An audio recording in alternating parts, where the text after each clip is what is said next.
September 30th is National Day for Truth and Reconciliation. We acknowledge that we, CHCH, here on Innovation Drive, are within the treaty lands and territory of the Mississaugas of the Credit First Nation. As a part of the city of Hamilton, we are also situated among the traditional territories of the Neutral and Haudenosaunee, on land which is now home to many diverse First Nations, Inuit and Métis peoples. We thank the Mississaugas of the Credit and our First Nations neighbours for sharing this land with us, and we commit ourselves to listening, learning, celebrating, and developing respectful and meaningful relationships with one another. For more on the National Day for Truth and Reconciliation, Manisa Donabalan joins us live from the newsroom. Manisa. Hey Matt, hundreds of events are taking place across the country for Orange Shirt Day tomorrow. People can visit their local friendship centers to learn more about what's happening and how they can participate. But first, let's take a look at what's happening today.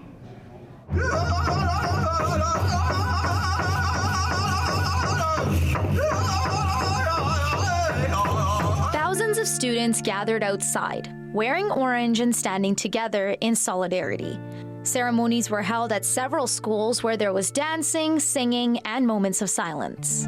On this day, we honor the experiences of survivors and the impact that the residential school system has left on survivors, their families, and their communities. This is the 10th year since Orange Shirt Day officially began, but for Phyllis Webstad, who's the founder, it actually began back in 1973 when she entered a residential school. When I turned 6 in 1973, my grandmother took me to town here to Williams Lake, where I am now, and she wanted to buy me something new to wear to go to school in. So I chose a bright orange shirt, and that's what I wore. And of course, when I got there, my clothing was taken away, and I never got to wear it again. So that's a story that I told in 2013. More than 150,000 Indigenous children were forced to attend residential schools starting in the 1870s up until the late 1990s.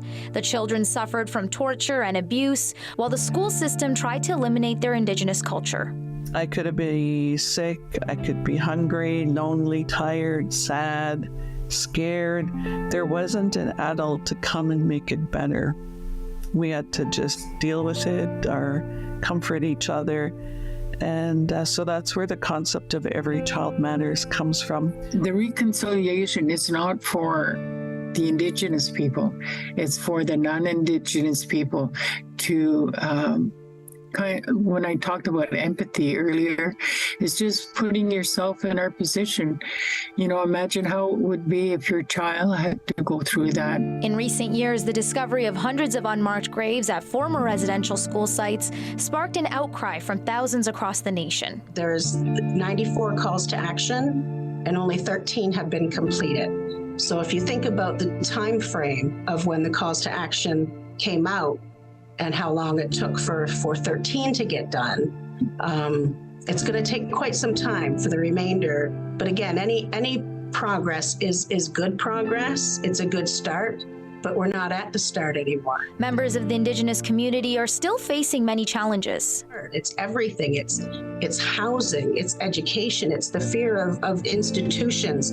So not only are we a lot of our people uneducated, they're not safe to be educated, right? The crime rate, the justice rate of things like that is they have no other choice, right? So they have to resort to different ways to cope and to live and to survive. People are encouraged to come out and attend Orange Shirt Day events to educate themselves and learn more about the Indigenous community, as well as reading the 94 calls to action.